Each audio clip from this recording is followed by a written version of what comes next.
Welcome to the second and last video of do not use Google Ads unless you know these things. In this video, we'll go through the remaining points which we couldn't cover in the last video. And if you haven't watched the first video, I highly suggest to go and watch that one as well.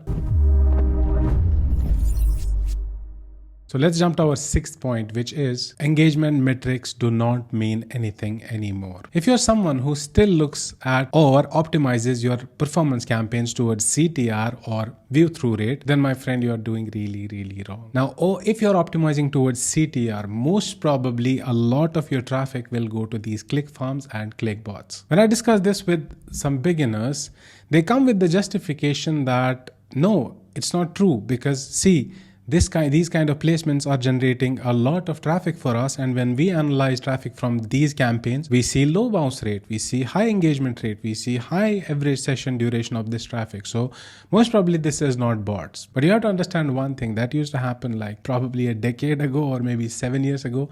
Now the click farms have become very advanced as well. They are developed in a way that when they click on an ad, they go to the website, they stay on the website for a while, or they scroll or they click or do whatever.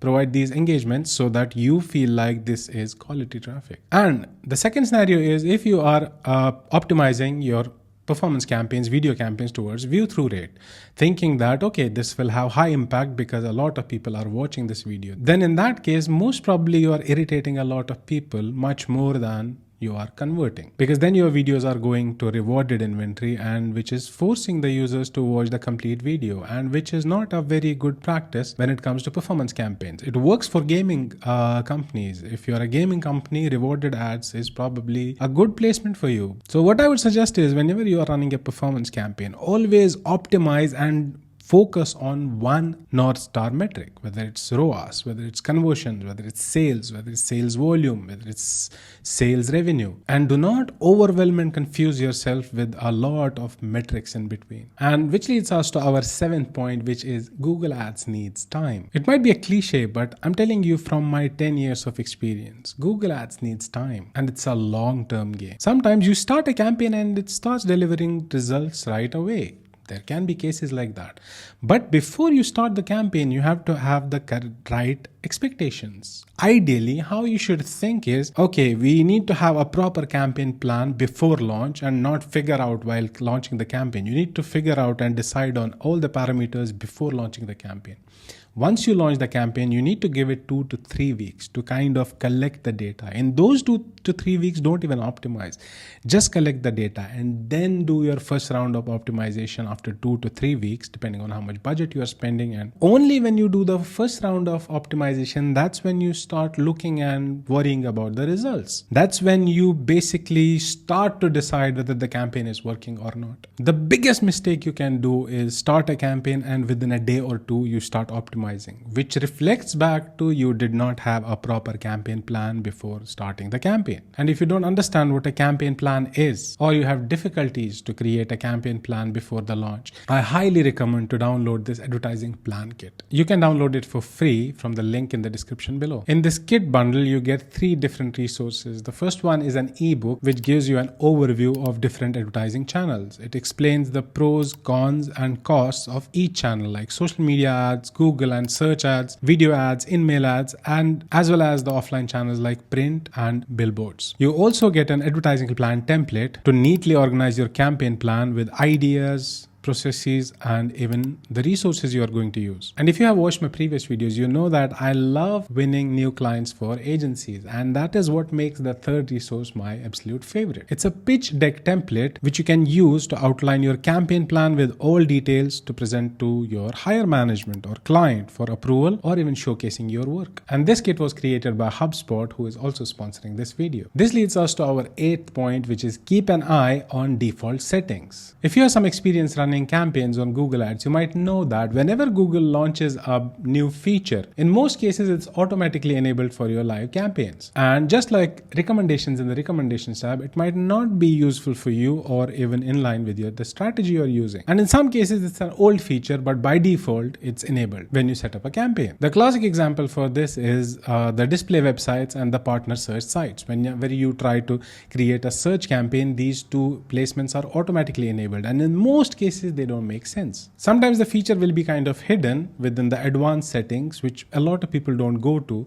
For example, the optimized targeting. And to my surprise, I have seen when I audit some ad accounts, in a lot of remarketing campaigns, this feature is automatically enabled, which does not make sense because you have a dedicated audience you want to target in your remarketing campaigns, and enabling this feature does not make any sense. Even if it's a custom audience and you have a dedicated creative for that audience based on their behavior and how you collected that data, using optimized targeting is not a very good thing to do. And that leads us to our 9th point, which is find your sweet spot. And this is in regards with the daily budget of the campaign. Whenever you run performance campaigns on Google Ads, the graph between the daily budget and the performance will always look like this. There will be a range of daily budget where your cost per conversion will be high, and then if you keep increasing, it will improve up to a certain point. There is a point which I call the sweet spot of the budget, after which if you increase the daily budget of the campaign, the cost per conversion is going to increase again. And in most cases, if you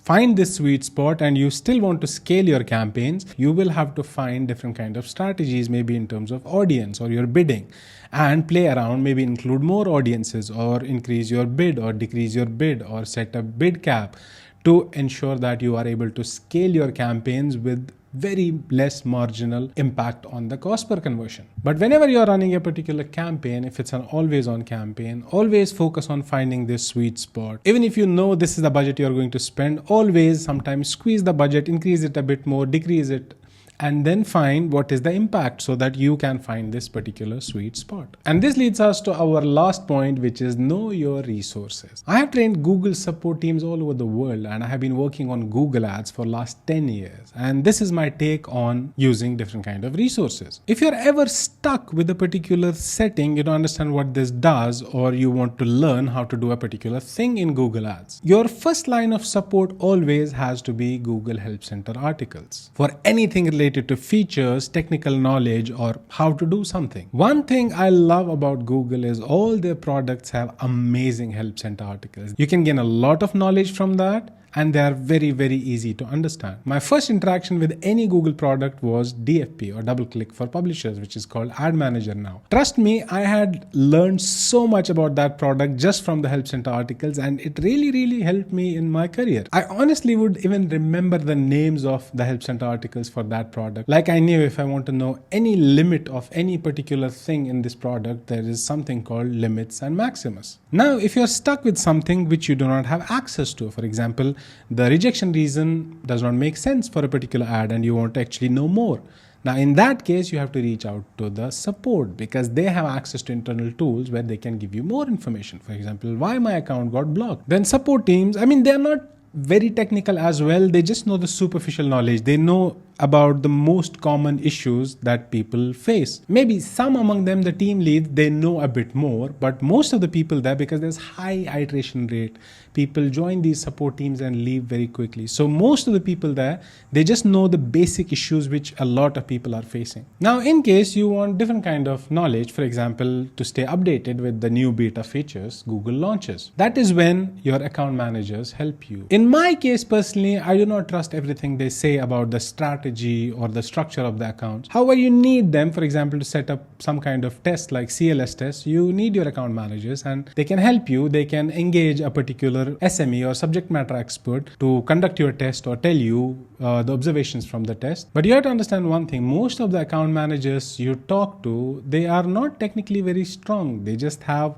a very superficial knowledge and they come to know about the new features Google launches, they get a demo and then they cascade that information to you, but they do not know in-depth knowledge of the product like Google Ads, most of them. And their agenda though is account success. Whatever accounts they handle, they make sure that it's a successful account. But a lot of points within their agenda is to upselling new features and moving you towards automation and test the new features and increase their spending. And with that, we complete all the 10 points which I wanted to mention. I hope this was helpful. Thank you so much and I will see you in another video.